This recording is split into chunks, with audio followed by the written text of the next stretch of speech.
İlham Heydaroğlu. Bu yaxınlarda biz sizinlə Pekinlə ayaqüstü söhbət etmişdik. Həmçinin 2 gün əvvəl telefonla danışmışıq. İlk əvvəl istərdim müzakirəni ən həssas məsələ ilə başlayım. Bu baş verən avia faciə ilə əlaqədar və bizim ilk telefon danışıq zamanı mən bu hadisənin sırf Rusiya məkanında baş verməsi ilə əlaqədar üzrxahlığımızı ifadə etmişdim və bütün həyatını itirən insanların qohumlarına başsağlığımı bildirmişdim. Bunu bir daha təkrar etmək istəyirəm və qeyd etmək istərdim ki, sizinlə razılaşdırdığımız kimi ki, istintaq aparılacaq və istintaq başa çatır və istintaka tam dəstək göstərməyimizi söz vermişdik və hazırda biz onu bilirik ki, bu faciə bir sıra səbəblərdən baş vermişdir. Birinci tərəfdən Ukraynanın pilotsuz uçuş aparatı bizim məkana daxil olmuşdur və Rusiya Federasiyasının sərhədini keçib gecə ərazimizə daxil olmuşlar. İkinci səbəb isə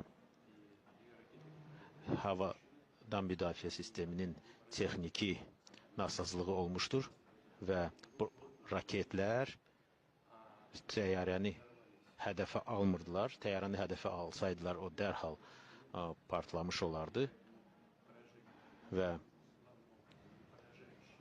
təxminən bir 10 metr aralı həmin uçuş aparatlarını vurmağa hədəfləmişdir və təyyarənin zədələnməsi sırf buraxılan raket səbəbindən deyil, həmin uçuş aparatlarının parçaları nəticəsində təyyarəyə xəsarət dəymişdir və ona görə bu səbəbdən çox güman ki, pilot bu xəsarətlərin uçuş hücumu ilə əlaqələndirmiş və bununla əlaqədar dispetçerlərə, bizim dispetçerlərə məlumat vermişdir.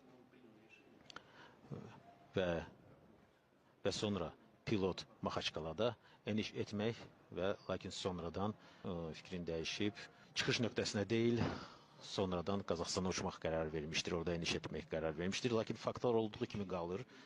Faciənin səbəblərini mən sizə təsvir etdim və bunun hamısını biz sırf baş verən faciənin texniki xüsusiyyətlərinin və digər amillərinin təhlilindən sonra gəldiyimiz nəticəyə əsasən təqdim edirəm və bu məsələləri sizinlə daha əvvəl də müzakirə etdik və sözsüz ki,